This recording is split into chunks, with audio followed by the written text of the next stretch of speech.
So welcome viewers, and this is not another edition, this is a special edition of Field of Dreams, and this is Axe Television Network, and my name is Steve David, and I'm your host. Today I have the greatest, as far as I'm concerned, footballer that ever came to our country. So I'm going to lay out the red carpet for him. Pele has Brazil has its Pele, Argentina has its Maradona, England has its Bobby Charlton, and Trinidad and Tobago has its Warren Archibald. Welcome to the set, buddy. Pleasure to be here. Tell the viewers what you've been up to lately. Well, Where you been?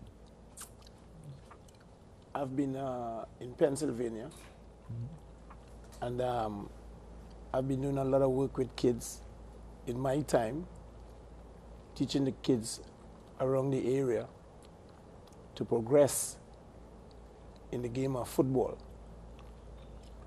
They have varsity, junior varsity ball, and it's a great experience for the kids to be playing at different levels. So that's how I spend my spare time with the kids. We're glad to have you, man. Welcome aboard. And I also have with me my co-host, Norado Wilson. Norado, welcome again. It's a pleasure to be here, and now in such great company is even, more special today. I know you always wanted to meet Archie, and you got the pleasure. For me, this is really an honor being here today, because as rightfully as you said, I've had the pleasure, I live in Brazil, so I have the pleasure of knowing what they see Pele as from being the people themselves. And through meeting Steve, I've had the pleasure of meeting quite a great, all the legends from the 50s era straight up. And, something that is synonymous with all these guys is that they do always consider you, Mr. Archibald, as probably Trinidad and Tobago's best player. So for me, it's truly an honor, and it's a pleasure to be in the same company with you today.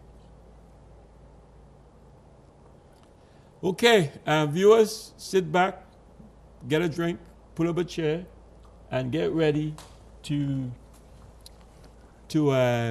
witness or to listen to the ever great Warren Archibald. I mean, it's an honor for me to conduct this interview with the best that we ever had in this country. Archie, I want to start with you in Point Fortin as a kid.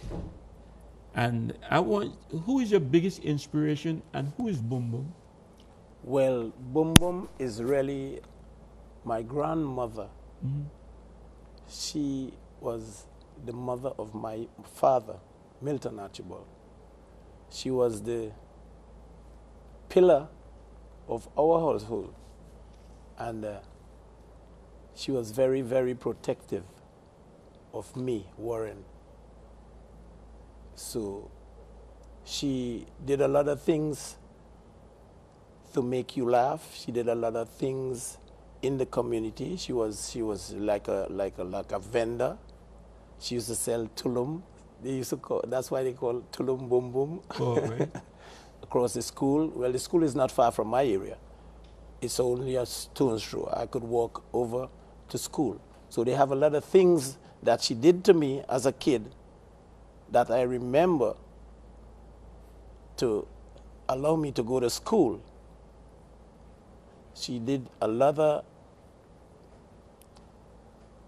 things like, She supports you in every way possible. Yes. I remember when we go into a game or something, she would come out and say, "Bring back my grandson." Yes, she would come to the car, and she said, "Make sure and bring my Worry." They never called me Archie or Warren or whatever, but by my given name. So she would say, "Make sure and bring my Worry back. You're not leaving here without bringing my Worry back. Tell me you're going to bring him back." So that stayed with us. Every game we have to touch base, by different players' houses. We have to greet the parents. We have to get, that feeling of love before we depart to go to any tournaments that we play. Okay, buddy, I want you to relax yourself and tell me, because would you say she's your biggest inspiration that you had? Well, sort of. You know, I had And a lot who of. else you can add to that? Well, I have different. Well, my mother was one. Okay. You understand? She's the one who used to make sure that I go to games as a kid, because I have a lot of fights with her, getting breakfast before I go to games, and it was like if she's not ready with my piece of bake, I would leave, and she would send someone behind me running to get my, you know, piece of bake to play, Right. to perform, you know. So a lot of people in the neighborhood contributed to where I was in the game of football. Okay, let me tell you the first place I saw Archie was growing up in Point Fortin. I was a kid, of course, and he was a kid, of course. And I heard about, I'm 5, 6 years old. I heard about this guy from Egypt named Warren Archibald could play. So I wanted to go see who that guy is. I went down to Egypt field, and I seen a bunch of kids playing all covered in mud. And this one in a pool of mud from head to foot. And unbelievable player, man. That I at 6 years old, I looked at him and wow. And from then, I knew we had some connection because I never forgot him and that kind of stuff. Unbelievable. Yes, because I remember when I played elementary football. That's Egypt school? That's Egypt school. Right. And there was a gentleman by the name of Amos Brown. I think that's Selby's father. Yeah, Selby. I knew nothing about traveling or going from the area, leaving the area to go to participate in football. So I was at they call it a canal, or, you know, a little the drain. Drain. And I was there playing with my friend, making little boats and traveling down the line. So he touched me on my back. Warren, do you realize that you made elementary 11? I knew nothing what he was talking about, but I knew. He said, football, yeah. I said, thank you, Mr. Brown, but I don't know what you're talking about. He said, yes, you'll have to tell your mother, and you have to travel to participate. I said, good. And that's where it started. In Egypt school, and you made it. Egypt school. The elementary, the elementary 11. Patrick, yes, the whole St. Patrick 11. That thing.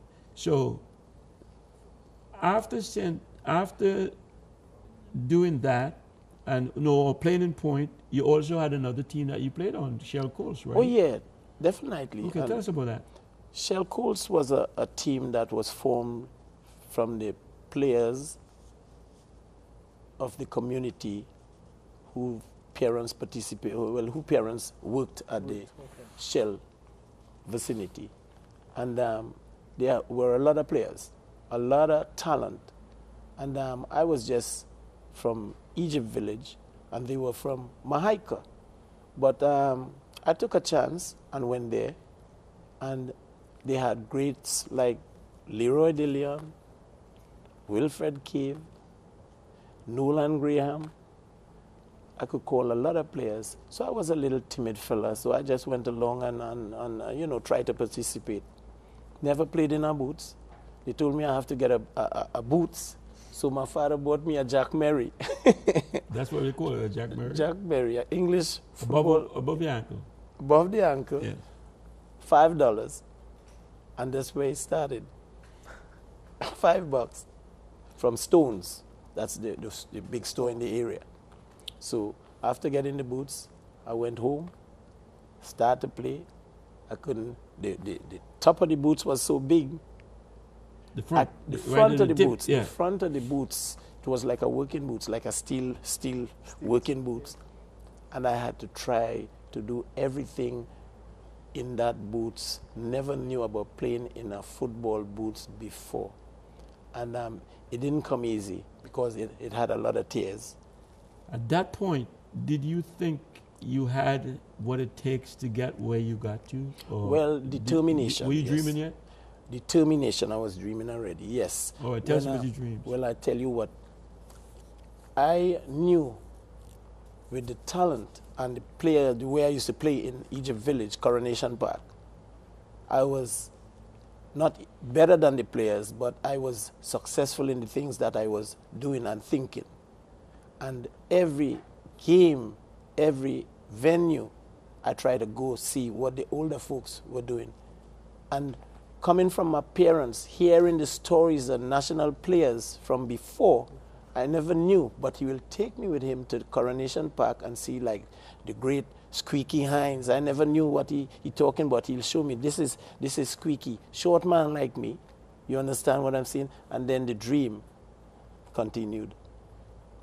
So that's where it really started. So you started the dream as a kid, from a kid, and like you said, the players you look up to is Squeaky Hines. What about players like Doyle Griffith? Well, Doyle Griffith, Delbert Charlo, Worrell. They have a lot of players, but my influence in Point Forte football was really guys like Sona from Egypt Village and Jacko from he was really from down south, down from Point Forte. You know, these guys I used to look at. A lot of guys like Tulsi, Simal, you know, Sona, Jatan, and these guys used to have me by the ear and teaching me things. You understand what I'm saying? But I couldn't really participate in football on a daily basis because I had to run away from school and go play. So I used to turn my pants inside out so that my mother wouldn't see the dirt coming from playing. And I used to really go to these savannas, and because I wasn't far away from where I live, so I was watching to see my parents if they're coming at me, so I'll know where to run. What he's talking about is, viewers, you would be in his school clothes. So to play football, he would take off his pants, turn it inside out, play, and then turn it back inside out to go home. You see what I'm saying? So there's things you wanted to ask him. I want to try to take him to his childhood days, and then we can get into some serious discussion. So as a kid, you run around and play in the neighborhood. The only competitive games you played was with Shell Coast, right? And the school, Egypt School. Egypt School. You used to run for miles, like from Egypt to a place they call Chatham, which is about 15 miles. Right. I'm talking about no transport. We have to run there, get there, play a school game on even field, and run back 15 miles. You understand what I'm saying? So all that was a real process in preparation for things to come. Okay, so we're going now from Egypt School to St.Benedict's College, right? All right. That's the next move. That's the next step. Okay, so we went to St.Benedict's College. At that point, you felt like how did you feel? You feel like? Well, when I went to Benedict's, I never knew what the curriculum was, you know, a sport. But then we met coaches other than Doyle Griffith. We had a foundation already, a base. Yeah. We knew what the game was about. So after meeting August Wooter, he taught us really what football was about. Different tactics of the game, you know, moves. He will show us things that he could do personally. And you see, when you have talent, it comes with different things. You understand? It comes with skills. So the time that he shows us from school, and if you watch the shift of the weather or the daylight, we don't have much time to practice. So by the time we reach from La Romaine to Point Forte, we have to go to the savannah, and we have to really try to do the things that would have taught us. So that's where the skill format came in. You have to move rapidly. So you're getting home at 4 or 5 in the evening, and you have until about 6:30. Well, not even 6:30, 6. Before the sun goes down. 6:30 is dark, yes. Yeah. So we have a short amount of time to practice the things that our coach taught us. You think August Wooter and Doyle Griffith, they gave you the same amount of knowledge, football Yes, knowledge, yes. or, Well, or Doyle- one more than the next? Doyle was a bit different because he was really like the foundation, you understand, for the kids in the area. He took his time to form this team. We will play before the big teams like Shell play, before they have a game, we will play to show. It's like a little intermediate team to get the spectators. Like an exhibition. or Yes, something. like an exhibition. We on exhibition then for the up and coming. You know, they didn't have no systems like farm systems and whatever. That Right. was the start of the farm system. So we had to showcase the talent that we have. So as a kid in the neighborhood, you play little evening pickup games or between each other, Okay. but really, if you couldn't be on the Shell Coals team, you don't have any other competitive place to play. Yes, you do have. Okay, what was those? Because they have teams in the area where we play, Cobo Park, Hollywood, Minor league, minor league, right? so that's where you develop skills. But you're 12 years old. We was I playing. mean, We was playing. you're young Yes, at we that was time. playing minor yeah. league, Cobo Park, you know, and we were playing against older folks. So you have to be a degree of skill Yeah. because you're going to get injured. So that's where my skill form came in. My format for skipping, moving, speed, because I was only 75 pounds, 80 pounds. I turned pro at 126 pounds. So you had to catch me. And I had to be very elusive. So he was fast from a child, Dorada. He was quick from a child. Yeah. So in Benedicts, you meet up the great Jan Stedman. John Stedman.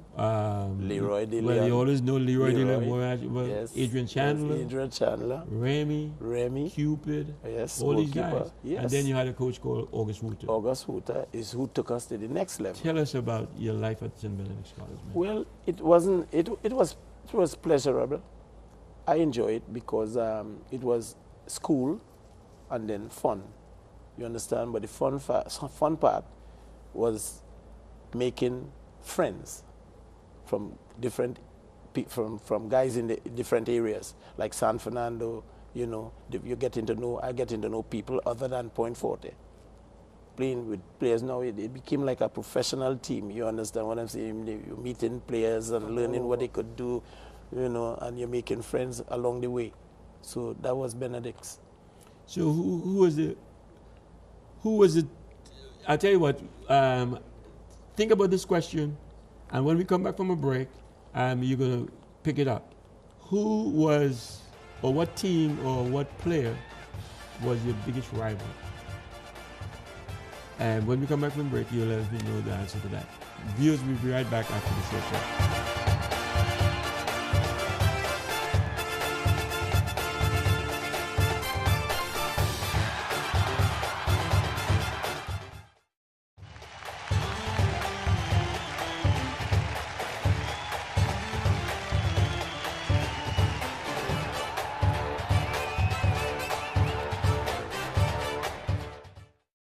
Worldwide Safety Consultants Limited offers solutions to your immediate and future potential problem areas by providing you with a qualified team of safety consultants. Worldwide Safety Consultants Limited, building a reputation on quality and value since 1999. Located 23 Todd Street, San Fernando, Trinidad. Phone 868-657-1534 or 868-788-6955. worldwidesafety@yahoo.com.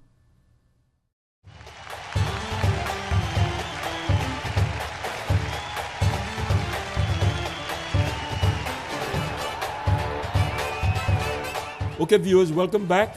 You're watching Field of Dreams, Axe Television Network. I am with the great and the greatest that we had in this land, Warren Archibald.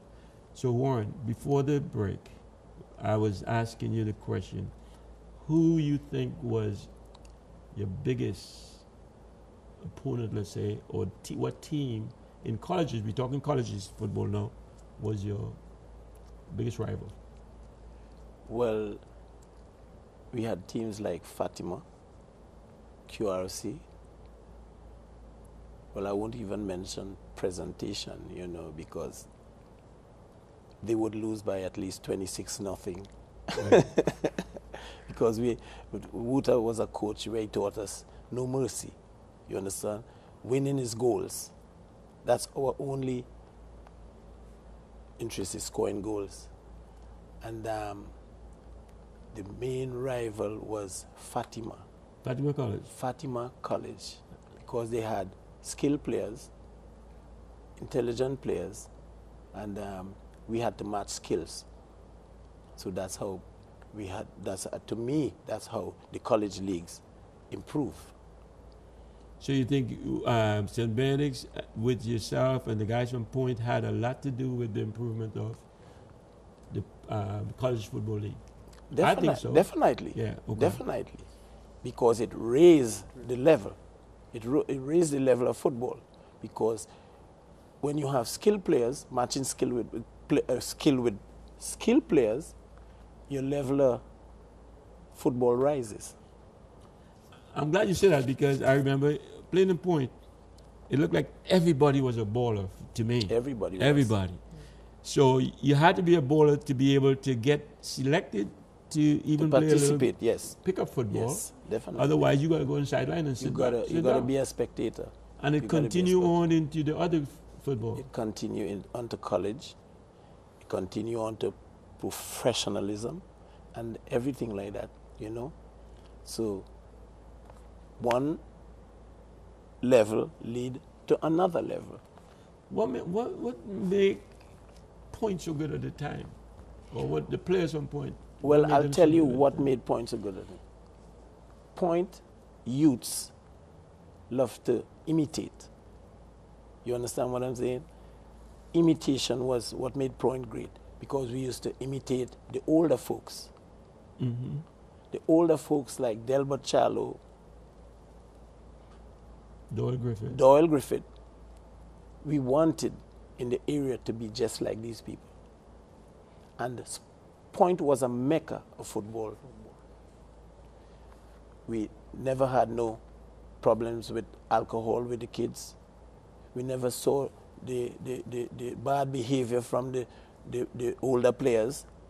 So we were trying to be just like the older players in that format. I think also what probably helps, you know, it's sometimes if you look at some of the successful football teams, it's because they had a model or a system that probably wasn't readily available to the other teams. For example, you look at Brazil's success in World Cups years ago was because a lot of the players were playing at home and they grew up from watching older players, so there was a type of football Brazilians played. So when they went out on the World Cup stage, teams like England, Germany, they weren't familiar with their type of football, so they ran all over them. I think what you're telling me is Point Fortin basically was like that in Trinidad. A lot of the other teams had the ability to be playing all over and seeing the other players, but Point Fortin basically harvested, you know, players from a young age, learning from the older players, and, you know, there was a Point Fortin type of football. So what happened is that when they came out, nobody was prepared for what Point had to offer. And, you know, at the skill level. He said it right, didn't he? At the skill level, yes. It's very it's true. It's true. And so we did what we had to do. I mean, but we had good older folks to follow. Good older folks to follow. And they helped us by a lot. example, yes. Yeah. So what happened? Why aren't we not like we used to be? Well, I'll tell you what, discipline. Most of the younger folks don't have any discipline. You understand what commitment. They feel it's just a game. But how could you go from one level to the next if you're thinking negative all the time? You understand what I'm saying? You have to be dedicated. You have to want something. You have to see your folks in your area. You understand what I'm saying? You have to want to play this game. Football is a game that you want to play at a high level. That's why you see in Trinidad, the teams are not really progressing. You understand? They're watching the game from abroad. They're watching international football. They're not doing the things that they see. Because like we never had television, but we knew Pele, We knew different players from the world. Johan Cruyff, we know players from around the world. Did we see them? No. We did not have any television. So reading a newspaper, you hear about Pele, you have different things from different players, and you try to imitate. Remember when we were going to Benedicts? What was our tracksuit? That green and yellow. My mother made mine. Melton. Thank you very much. The Melton, we saw our own tracksuits. Yes, we did. We did. So it was like a follow fashion. You Yes. want to be like, which is good. It's good. It's good. Yes. It's good because to us it was good. Everyone, we wanted to be. We had the same colors like Brazil. We Yes, watched and we really. watched different players around the world. It's not a shame to be like Pele, but in yourself, it's not a shame to acquire different skills from different players. You understand, and make your own decision on how to play the game of football. But these kids, they know oh, I don't want to be like him. Who is he? I want to play like me. But are you playing good? Do you have the skills? Have you seen the things that he did and trying to improve what he did? No, they don't do that no more. And we're going to get into some of that later on, but because you're right. What we played from inside out. There you go. And I think that's what is probably some of the difference. You know? And we copycats, and that's how kids learn. We were anyway. copycats. We were copycats. And That's how you so- improve your game. Right. Wouldn't you want to be playing like Pele, but in Exactly. your own format? And you in build your it own way. self? Yes. Yeah, it's a good thing. And I want the viewers to learn about the motivation that you had within, because I have learned so much from you just by talking to me, and also by watching you play, and also by mannerisms on the field. And I've copied so much, but we're going to get into that as we go forward. So St. Benedict's days, you had an awesome group of guys that you guys sweep through Trinidad football. What is it? Football league at that time, and colleges football league at that time, and then you got into the national team from the college. Well, I'm going to tell you a story about that national team. Okay. I made the national team as a schoolboy, and my first game, I think it was against Santos, Brazil or something like that. So in the dressing room, I was from, you call it the country, I was from Point Forte, which is the tongue. I'm from tongue. You understand what I'm saying? This is my tongue. So Conrad Braffett, which was the coach, he distributed the socks and, strips. Yeah. He distributed the strips. This is Archibald, this is this. Me, as a rookie, I went to my gears, I put on my T-shirt, I put on my pants, and no socks. Someone stole my socks, and no one gave me back my socks. You understand? I started to cry as a schoolboy. So I hung my head, and I went out there, no socks. Someone came after and gave me a socks. I went out. I didn't care. You don't play without I would ready to do that? I was ready to play without socks, because it's not the gears that play the game. It's The the man. gears was just to look good. Right. You understand what I'm saying? And that was my first experience with my national team. Who were some of the players in that team? Oh, they had guys like Lincoln Phillips, Tyron de la Gamaldo, Yeah. Tyron de Labastide, what's his name? What about college players like Benedict? They had in fact Everett Galley was on the Everett team. Galley Cummins. Galley was on the team.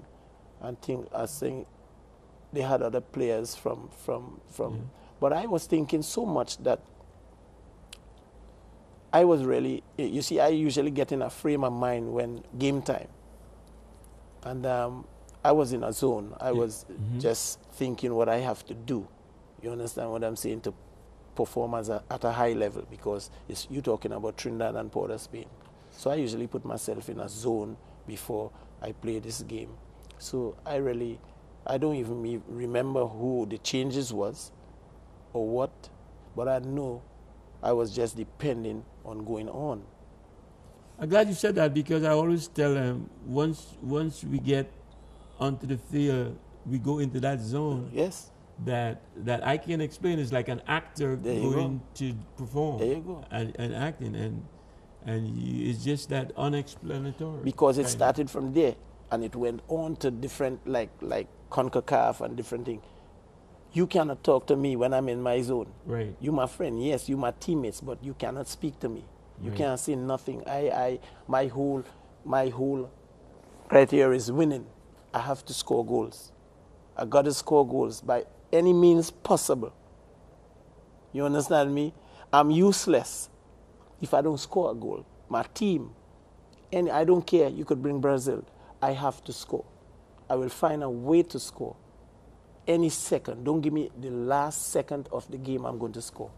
You know, that's what I'm talking about. The mental that we had Mental back frame. then was so different to the mental they have now. I think. I don't know. No, You no, tell you're me. correct. You think? I believe so. I think because there's it's a book, I don't know if many people have read it, but it's about Rich Dad, Poor Dad. And it was saying that some of the lessons that you learn in life, it was about teaching, somebody about acquiring wealth and wealth management. But it was saying that when you deny the financial gain, some people go into thinking, I have to leave this because if there's no profit, it doesn't make sense. And then others, if you want to stick through it, you learn to adapt and you start to think outside the box. And I think today, because they're so heavily compensated financially, a lot of the guys use that as their motivation. Trinidad could be ranked 189th in the world, but once the salary is guaranteed, that's okay. I think because you guys went through a period where there wasn't necessarily much Money. financial gain Yes, in money. the earlies, that was never the motivation. Yeah. You actually wanted Pride. to prove Pride. that I am from Point or I am from a small island and I Yeah. still could compete at Yes. any level. Any And level. I think it shows today, all across the world at any level, guys are coming out younger, getting high salaries, not having an illustrious career, ending shortly, going into some drugs or something like that. Whatever all like because that. the motivation is not to please the community, to please the elders, to just please football or yourself. Right. Right. So I agree. So now you're St.Benedicts College, and boom. Well, even Don't- today, as you speak you about, wanna yes, even today, comment? as you Go speak ahead. about what one transpires, I have never smoked nor drink in my life. Never smoked nor drink in my life. And it's not because of, people around me smoke and drink, Yeah. but it wasn't beneficial to my health. It wasn't beneficial to my game because I was 150% committed to what I do. I Right. wanted to do it to the best ability and to make my parents, Point Forte, or Trinidad and Tobago proud.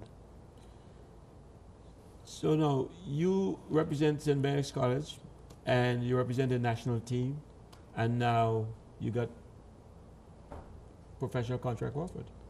Who was that team? Well, you see, when you have talent and you play different places, you represent your country, it's a pride. You have to play to the best of your ability. And we were playing in Jamaica. No one knew me, but I knew what I could accomplish. You understand? Pele is human like me. I watch everything he does. I watch everything, and I think I could do some things better. And in Jamaica, I was a young guy, and I was coming up against the best. And Trinidad depending on me. And where guys here, I hear in Trinidad, they saying, oh, hard luck, he missed, not in my time. It wasn't hard luck. You don't agree with that? I don't hard luck agree thing? with hard luck. You understand what I'm saying? You perfect what you do. You understand what I'm saying? You're the master of what you do. You have to show people that I could do this at a consistent basis. Right. Not just one game. Not just 2 games. Every game. You have to put 90% every game. When you put on that TNT, it stays. blood, sweat, and tears. Some kids don't realize that. It's an honor. You know how many people in Trinidad and Tobago? And you are one of 11 or one of 17 to represent your nation. It's a pride, it's honor. And I would have done anything.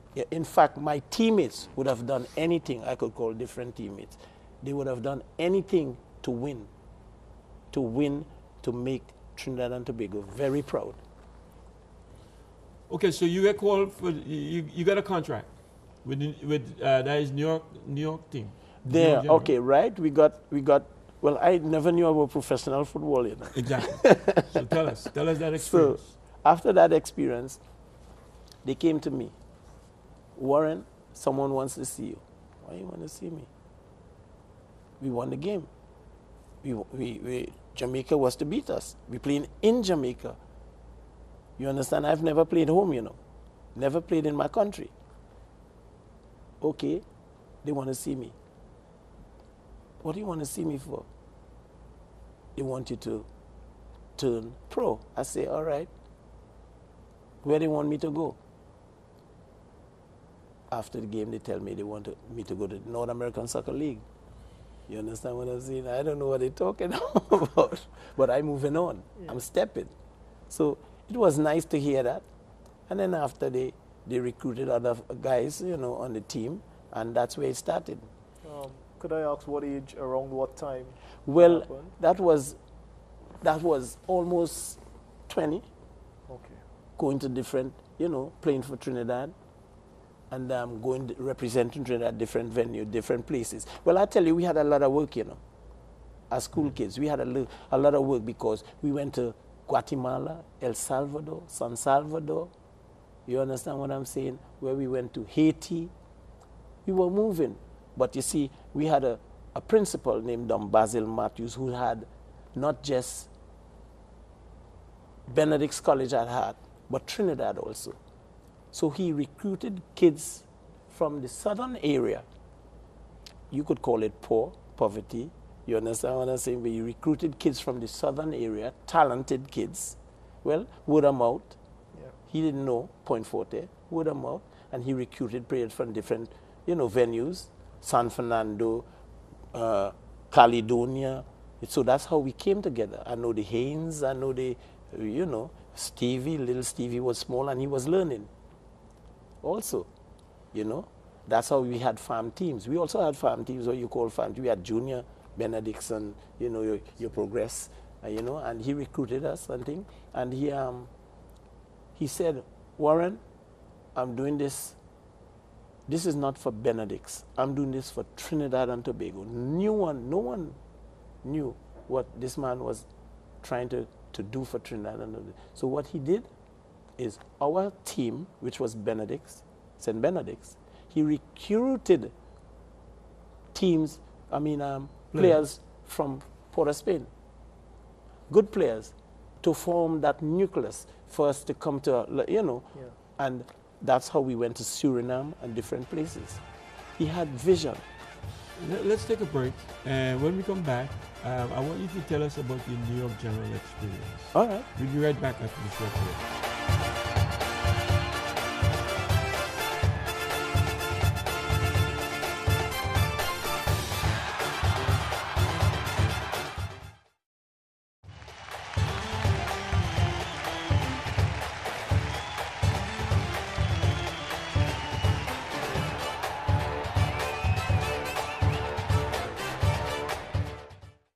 Worldwide Safety Consultants Limited offers solutions to your immediate and future potential problem areas by providing you with a qualified team of safety consultants.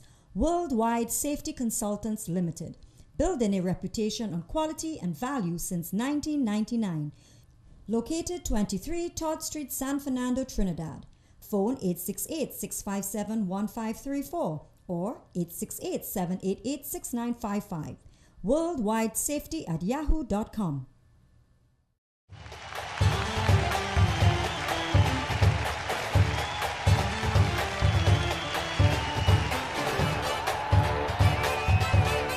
Okay, welcome back, viewers. We still tuned in. You are still tuned in to Field of Dreams, and we're watching. We're talking with the ever great Warren Archibald, and Archie, as I always call you, buddy. Tell me a little bit about your New York General experience. Was it? I mean, now you're from Point Fortin. We used to have to dress up to go to San Fernando or Port of Spain. Now you go to the big city of New York, the biggest city in the world. What's that experience was like? Well, the buildings, the skyscrapers, you don't look eye level, you look up, you know? And I remember we lived at Hotel New Yorker, John Stedman, Leroy Dillian, and Warren Archibald, 25th floor. We were on our own, you know, handing a little cash. We had to maintain our, you know, lifestyle. No smoking, no drinking. We professional ball players. So we used to get up every morning. We're brothers. Leroy Dillion and I lived like brothers for years. We had to get up on a daily basis, go downstairs, catch the train, go to Long Island, train, come back. Well, I used to say our parents was from 42nd Street.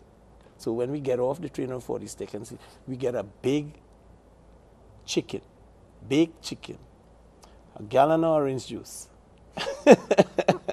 probably a steak, and we took it home.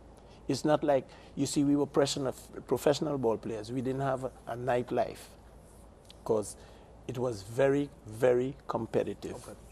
Very competitive. It's not like if I make a mistake or if I falter any time in practice or game time, there's another one to take my place. Even with injuries, I have to recuperate so fast that I have to come back. I have to come back on that team because there's another man down my back. And I would tell players, you never come off a football field and give another man a break, because that might be the only time you will see game time again. Because this guy will gonna go, he probably might come off and perform better than you, and you will be only looking at the bench. I remember when I turned pro and I came to Miami, you told me exactly that. I said to you when I got my first paycheck, do I get this every week? You say, yep. I says, whether I play or not? You say, yep. I say, well, good for me. He says, make sure you stay on that field because you see all those guys on that bench. There you go. They want you to get injured. And at the end of the season, they're replacing that bench with new players. There you go. So make sure you stay on the field. You got to perform. You got to perform. Football is your performance. You understand? It's no hard luck. No hard luck. Oh, hard luck, he could have scored. No, not in my time. It's either goals or nothing. Because my team is dependent on me. Even when we were school kids, my team is dependent on my performance, my skill level to create and to score goals. Any means possible. And I'm glad you said that because, you know, you put the onus on you. And if every kid do that, my team depends on me. As a striker. You know, and then they put what is necessary to make it happen. Because you had such motivation that I draw so much strength from you, and we're going to talk about that because I draw so much strength from you by when you talk, because I picked up so much, and you were never scared of nobody. You felt nobody was better than you. And I guess that's all. Total respect for every player, but I mean, Pele is a man just like me. I'm from Trinidad. He's from Brazil. What's the difference? It's a one wrong ball. And that's the main factor. You understand what I'm saying? You hit it right, it will do things for you. Right. Yeah. That's simple. So is your New York General experience the best professional experience you had, or you went on to have better experiences then? Well, I'll tell you what. It was different, right? It was different in the sense that you're learning different things from different countries.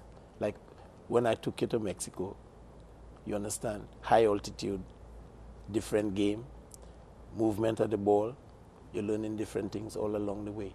Like Guatemala, we saw different things. We're learning. San Salvador, remember they had guys, oh my goodness, we're learning things from there. And then that's what made Trinidad at that era, that time, a better nation playing football. Because guys were like sponges. Everett Cummins, John Stedman, Leroy DeLeon. You understand? Guys were Kenny Joe. We were like sponges. We learning, we watching. How did he do that? But guys now not asking that question, how did he do that? I could do that. No, I can't do that. I have to practice what he did. I have to go to the field, the savannah, or what you call it, to practice what he did. And practice make perfect. Do you feel like you were, that I know, and I'm just saying so that my viewers to know, like you were the most scared by the defenders forward that existed? Because when you go by, the words they used to call you, you little black bastard and everything else. Everything in the book. Do you feel everything like in the book? Everything in the book, because it have times that guys spit at me, you don't understand what I'm saying, but I wasn't one to fight. I will go up, and let you know, I will embarrass you by scoring goals. That's it. Even with, remember, Mexico City. Oh man, we were in Haiti. Mexico City, they were kicking the ball on the wall, bang, bang, bang, making a ruckus. And I told certain guys, I could do that. You could do that. You understand? My national team, they were timid. But the professional that came along helped the younger guys. And the 3 guys that came around were not timid. We were seasoned professionals. Silverius Figaro, Warren Archibald, and who was the other one? But anyhow, who was the other one? What team? No, that the team when we went to Haiti. Oh, the professionals? Yes, the professional. Galley, yes. Everett. Yes. And that made the difference because we were teaching the younger kids. You understand what I'm saying? By not being afraid, you're human, you got the skill level, so go apply it to the game. And they learn from us. And how the process came about is me creating goals, scoring goals, and Figgy and Galley holding the fort in the back. That's it. But when you have hard luck, oh, what he gonna do? Better luck next. I don't need to hear that. That is too negative. I don't think negative playing football. Never one time. That mental thought of negative has never crossed my mind. Never. I could win a game in the final second. Steve will tell you. In the final second, I could make you cry. That's it. 89 minutes.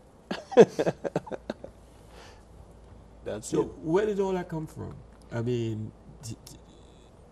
I learned it through you. All right. And listened to you. Where did it come from? Well, that come from the elementary school level. What we had to do, you understand, to accomplish certain things. And when you have players around you that urging you on, you could do this, you could do that, as a cohesive unit, as one unit, because football is not individualism, it's everybody. Teamwork. So, teamwork. You understand? You don't have to like me, but you have to perform for me. And you're not performing for me, you're performing for your team. You see, there's no I in team, you know. Some guys feel it's I in team. I'm a better football player today than I was playing for Trinidad because experience, I know when to hold, when to distribute. You understand? And I think I would have gotten what I know now, I would have gotten more goals. And Everett would tell you that testimony. If we can get back the youth with the knowledge you have, is what you're saying, you will do wonders. Wonders.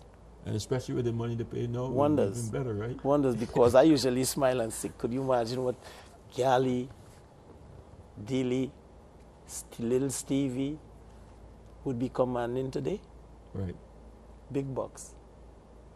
Big bucks. But at that time, we just wanted to perform. We just wanted performance. And then I played in Washington, D.C. with Lincoln and they. And when I scored against Brazil, me and Jerry Brown and I, they came to me and want me to go to Santos. And I don't know what figure who was in charge of Washington Darts gave them. They said, no, they can't pay that for Archie. And that was it. But I continued. You understand? It wasn't a standing block. It wasn't nothing mental for me. You know, like people dwell on things. Yeah. That's your strikers. They dwell on, oh, I didn't score. This one talking, then this one, oh, you're not good. You're not. You have to filter out all these things. What you did wrong, what you did right. Go work on it, on your craft. Go work on your craft. If you were to look back, hindsight now that you've been through it, what would you say that you could have done better? Or what would you say that could have made you a better player? Well, what I would have done better is, I could say listen more, because I was usually trying my own thing. But it have a lot of older folks were telling me things at a younger age. You understand that I never tried, and if I had tried the things that they were telling me, probably I would have been more creative. So yeah, you like some people might have given you advice that you didn't take. Definitely, yes. Because you think you know it all. You know it all, like every teenager, right? We know it all. You know. Yeah. And I agree with that. I agree with that. What about on the field of play? Is there anything that you could have developed, like any skill? Like for me, there was one time I looked at, especially Ken Morin, I looked at him head the ball, and I said, wow. So I went to Ken, I said, Ken, you got to teach me to head, buddy. So I know, and eventually I get half decent with the head, but not like Ken Morin. So is there any one thing that you felt that you can learn from somebody else? Or somebody that done something that you could have used? Well, like, what I used to do is watch mostly, well, you know, we didn't have televisions, but when you go to games, it has certain things that players do, and I usually incorporate my own style and create my own dribbles and my own stop and go to fool you. You understand what I'm saying? Yeah. I was a copycat. You understand? In a skill sense. Because I will watch, we didn't watch much international football, but the guys in the area used to do things that, even right now, I don't watch your men play. I watch your women play because they're more creative. You see things that they do that the men never dream of doing. Never dream of doing. And I'm glad you said that stop and go. I want to get into some of the things that you did on the field, man, that was so effective but different, that people don't do now. Or maybe they do something different, but I want us to talk about some of that things, like you said, the stop and go. Explain that to the viewers.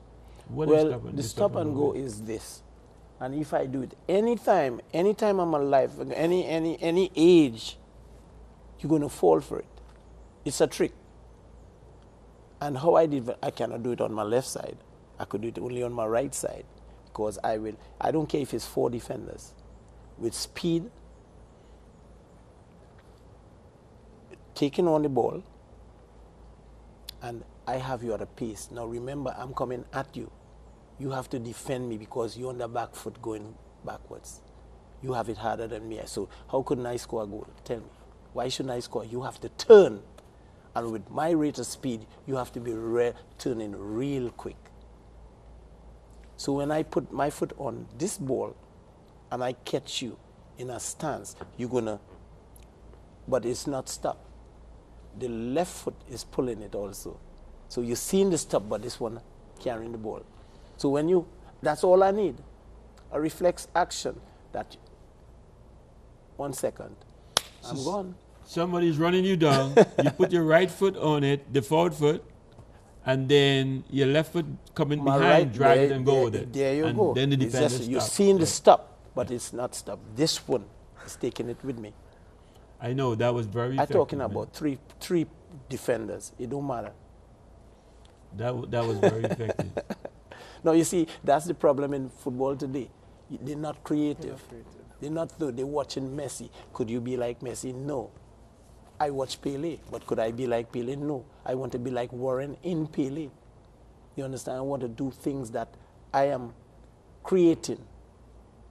I want to do things that make me elusive. That's the word. Going forward. Right. It's tricks. We got a lot more to cover.